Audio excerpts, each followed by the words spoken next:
Aujourd'hui, on se retrouve pour la deuxième vidéo de la trilogie. Pour rappel, la première vidéo de la semaine passée concernait l'amour, celle-ci concerne le couple et celle de la semaine prochaine concernera la sexualité.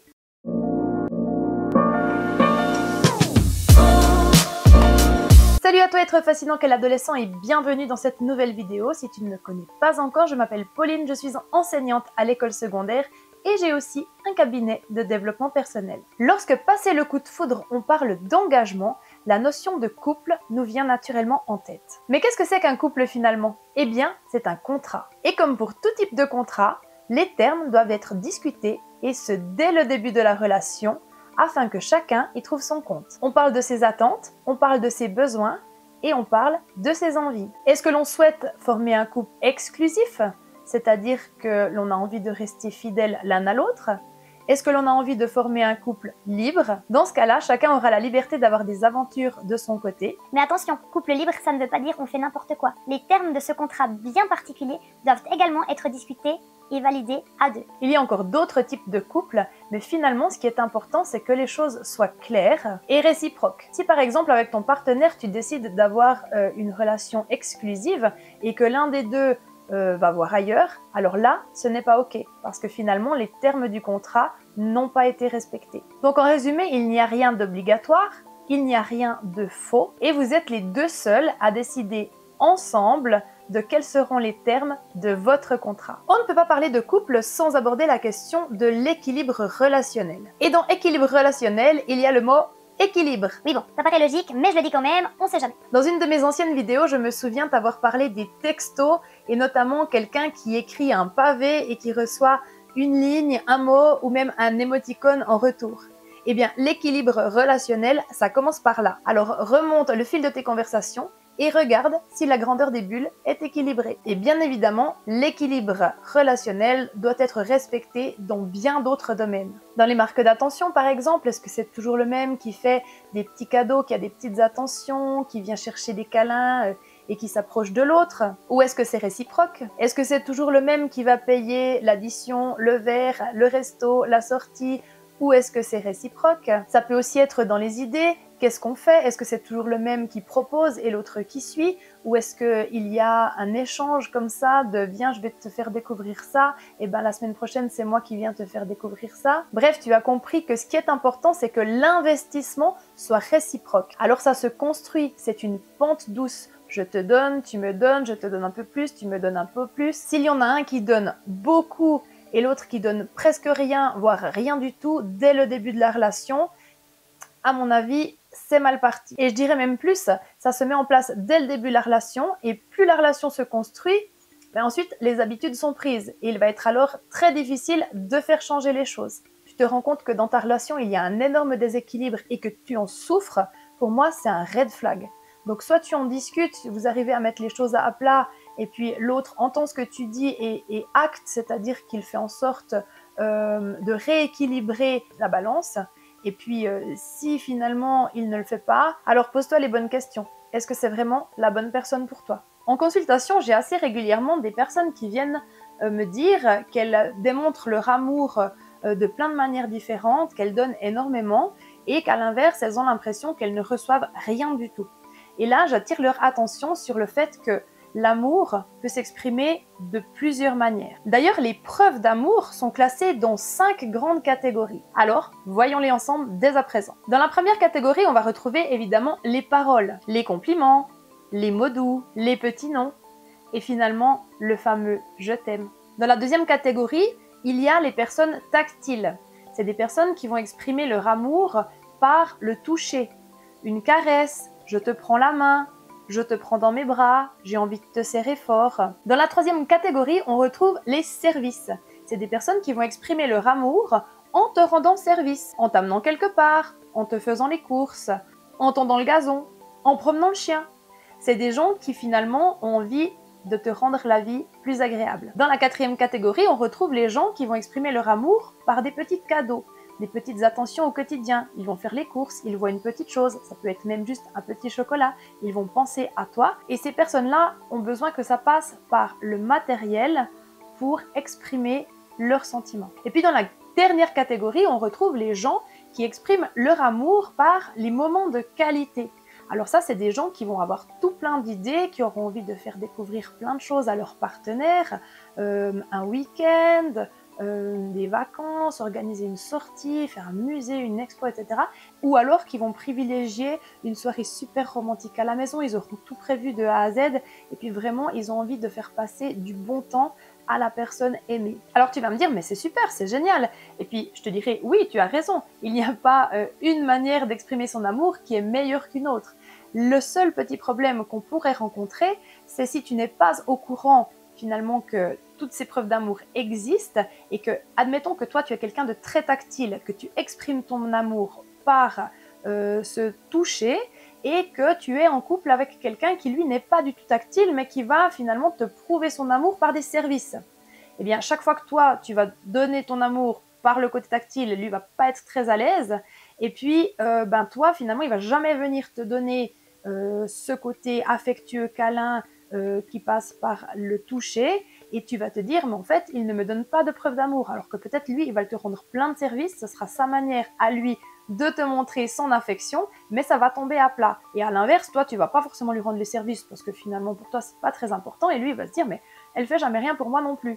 Donc évidemment là c'est un exemple mais voilà si vous n'êtes pas sur la même longueur d'onde ou si vous ne communiquez pas votre amour par le même canal, eh bien c'est là qu'on peut avoir quelques petits couacs et donc je pense qu'il est important d'en parler, d'exprimer ses besoins, de dire ben voilà, moi mon amour je te le montre comme ça et puis j'aimerais bien que tu me le montres comme ça. Puis si vous n'êtes pas sur le même canal, eh bien faites de temps en temps des concessions pour amener finalement les preuves d'amour efficaces à l'autre personne. Dans les personnes qui viennent au cabinet et qui me parlent de problèmes de couple, je rencontre aussi quelque chose de récurrent, c'est des gens qui s'oublient complètement, ils oublient leur monde, ils oublient qui ils sont pour se fondre dans le monde de l'autre. Et ça, finalement, c'est très dangereux, je t'explique pourquoi. Avant de se rencontrer, chacun est dans son monde, chacun a ses habitudes, chacun a ses passions, ses hobbies, sa routine, et c'est ce que je vais te montrer par les deux bulles du bas de l'écran. Lorsque l'on rencontre quelqu'un, au lieu que l'un des deux aille se fondre dans la bulle de l'autre, il est beaucoup plus intelligent de se créer une troisième bulle dans laquelle chacun va amener un petit peu de qui il est. Je ne dis pas qu'il est impossible de rentrer dans la bulle de l'autre,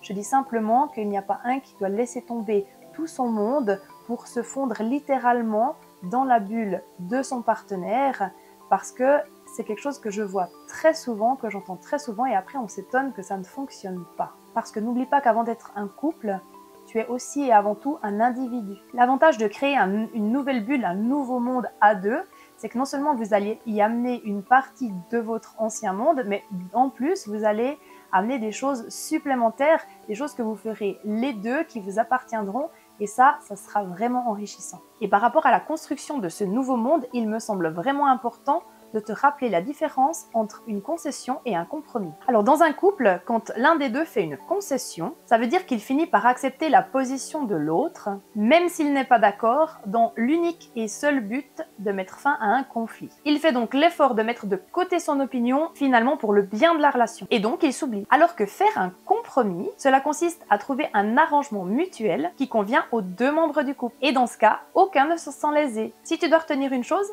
évite les concessions, car il y en a toujours un des deux qui va être lésé.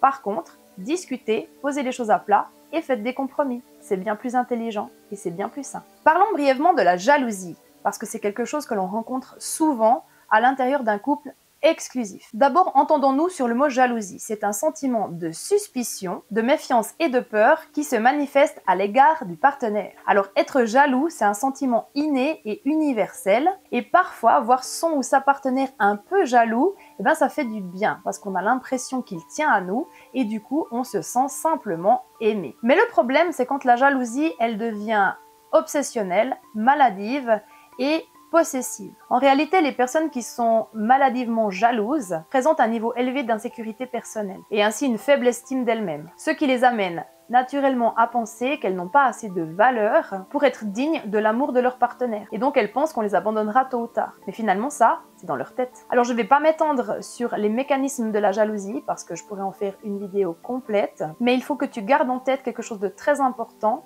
c'est que dans ses formes sévères, la jalousie peut mener à des comportements de maltraitance verbale et même physique. Alors si tu vis toi-même actuellement dans une relation toxique et que tu en souffres, s'il te plaît, demande de l'aide. Et si tu ne sais pas vers qui te tourner, écris-moi un message privé et je te donnerai des adresses. Je vais aussi aborder rapidement le thème de la confiance. Et il faut que tu saches que la confiance, il y a des gens qui l'accordent d'office et il y a d'autres personnes chez qui il faut la gagner. Parce que avoir confiance en l'autre, ça se fait pas forcément du jour au lendemain. Par contre, une fois qu'elle est acquise à l'intérieur du couple, elle va amener de la sérénité. Parce qu'avoir confiance en son partenaire, c'est ne plus avoir peur qu'il nous blesse, qu'il nous déçoive ou qu'il nous trahisse. Et l'apprentissage de cette confiance dans un couple, évidemment, elle passe par la bienveillance, elle passe par la sincérité et elle passe aussi par l'indépendance de chacun au sein même de la relation. Et une chose très importante qui rejoint ce que j'ai dit par rapport à la jalousie tout à l'heure, pour avoir confiance en l'autre, il faut avoir confiance en soi. Parce que si tu ne crois pas en toi, comment tu peux croire en l'autre? Je vais maintenant te parler de deux choses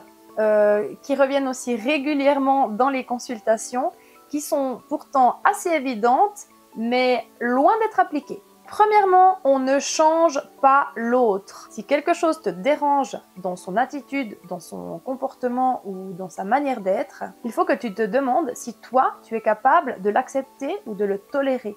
Si toi, dans ta relation ou dans la relation que tu as envie de vivre, ça c'est une chose qui est OK. Si c'est pas le cas, tu peux en parler, tu peux l'exprimer, tu peux dire que pour toi ça ne va pas.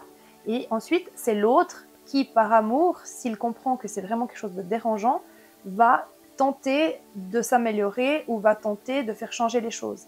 Mais ce n'est pas à toi de dire à ton partenaire ce qu'il doit faire ou pas faire, ce qu'il doit être ou pas être. Tu l'as choisi comme ça, tu n'es personne pour le changer et ton partenaire ne t'appartient pas. La deuxième chose, on ne sauve pas son partenaire. On peut l'écouter, on peut l'épauler, mais on ne peut pas se substituer à un professionnel. Et surtout, ce n'est pas sain. Et j'aimerais aussi ajouter quelque chose de très important, c'est que le passé d'une personne ne justifie en aucun cas ses comportements dans le présent. J'entends trop souvent, oui, mais il se comporte ou elle se comporte comme ça parce que elle a été blessée, on l'a trahi, etc. Mais non, on ne fait pas payer à son partenaire actuel ce que l'on a vécu avec des partenaires dans le passé. On règle ses affaires et ensuite on s'engage pleinement dans une nouvelle relation. Comme je te l'ai dit la semaine passée dans ma vidéo sur l'amour, la meilleure des choses pour une relation épanouie, c'est le dialogue. Donc je tenais juste à te rappeler que la passion du début d'une relation a tendance à s'estomper et c'est un phénomène normal. Et il ne faut pas avoir peur de régulièrement mettre les choses à plat, faire le point sur ses besoins, sur ses attentes. Et il n'y a que comme ça que la relation va se construire et va évoluer de manière intelligente et réfléchie. Alors on arrive aux astuces. En réalité, je vais simplement résumer rapidement les choses que tu dois garder en tête pour avoir une relation de plus épanouie. Tu es prêt? C'est parti. Première chose, si tu veux aimer l'autre correctement, tu dois d'abord commencer par t'aimer toi-même. La deuxième chose, ne fais pas de concessions, mais faites des compromis. Respecte l'autre et respecte les termes du contrat dans lequel vous vous êtes engagé. Troisième chose, essaye de garder de la complicité, de la passion et de l'humour dans ton couple, parce que c'est ça qui va amener la joie. Quatrième chose, montre ton amour.